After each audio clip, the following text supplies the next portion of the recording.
මාලා විපක්ෂයේ හැටියට ආණ්ඩුපක්ෂයෙන් අපිට මාධ්‍ය වලින් ප්‍රකාශයක් කරනවා වීඩියෝ වලට 150ක් දුන්නොත් පාර්ටි වල විශේෂද විකුණන්නේ.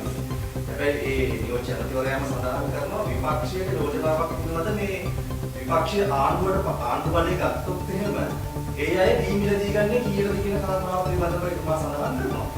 උතුමන්ලාට යම් වෙන පිළිවෙලක් තියෙනවද සම්බන්ධව? ආණ්ඩුවට මොලේ නෑ කියන කාරණය ඉතා පැහැදිලිව ඔප්පු වෙන ප්‍රශ්නයක් තමයි ඒ කවුරු නම් මම දැක්කේ නෑ ප්‍රශ්නය.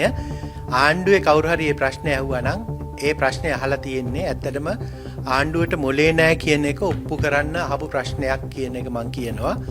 මොකද ගොවියාට සහනයක් දෙන්න විවිධ ක්‍රම තියෙනවා. මේ රටේ ගොවියෝ බසබිබි හිටපු ගොවියෝ එතනින් මුදවගෙන ගොවියන් රජ කෙරුවේ මහින්ද රාජපක්ෂ මැතිතුමාගේ කාලේ. ඒ කාලේ ගොවියන්ට සියලු සහන දීලා ඒ අවශ්‍ය කටයුතු සම්පාදනය කළා.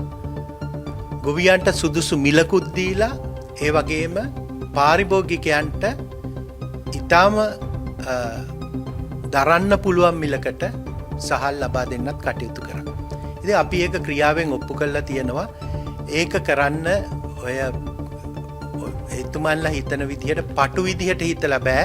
ඒකට මේ රාජ්‍ය පාලනය සම්බන්ධයෙන් යම්කිසි පරිචයක් තියෙන්න ඕනේ. ඉතින් අවාසනාවකට මේ ආණ්ඩුවේ කිසිම කෙනෙක්ට එවැනි පරිචයක් නැහැ. මේ දුඹුරු සීනි විකුණන්න වෙනම කඩ ආරම්භ කරපු ආණ්ඩුවක්. ඉතින් මේ වගේ ආණ්ඩුවකින් ඊට වැඩිය දෙයක් බලාපොරොත්තු වෙන්නත් බෑ. මෙහෙමයි දැන් මම දැක්කා කිසියම් ආකාරයක ජනවාර්ගික පදනමක් මත බිහි වුණු දේශපාලන පක්ෂ කිහිපයක එකමුතුවක් විදිහට පාර්ලිමේන්තුව නියෝජනය කරන කණ්ඩායමක් අලුත් සන්ධානයක් වගේ එකක් හදාගෙන තියෙනවා. ඒකේ යම් කොටසක් සජබෙන් ටෙලිෆෝනයෙන් ඡන්දිල්ලපු පිරිසක් වීම තමයි මේ ඇතුළේ තියෙන දේශපාලනික වශයෙන් පාර්ලිමේන්තු බලය සම්බන්ධයෙන් අදාළ වන්නේ. නමුත් ඓතිහාසිකවම මම හිතනවා මේ කණ්ඩායම් යම් යම් කාරණාවලට අදාළව පොදු එකඟතාවන් ඇතුළේ තමයි ඉතිහාසය පුරාම වැඩ කරලා තියෙන්නේ. ඔව්. ඉතින් මම ආන්නේ මොනවද විපක්ෂය ඔය විදිහට දුරේ 21 දෙනෙක් මේ ඉන්නේ.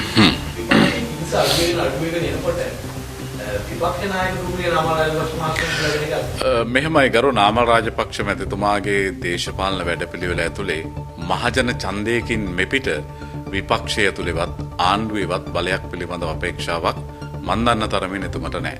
මහජන බලයක් විසින් කියන්නේ මහජනයා විසින් ලබා දෙන තීන්දුවක ප්‍රතිඵලයක් පමණයි දේශපාලනිකව භාවිත කරන්න එතුමා ලෑස්ති වෙලා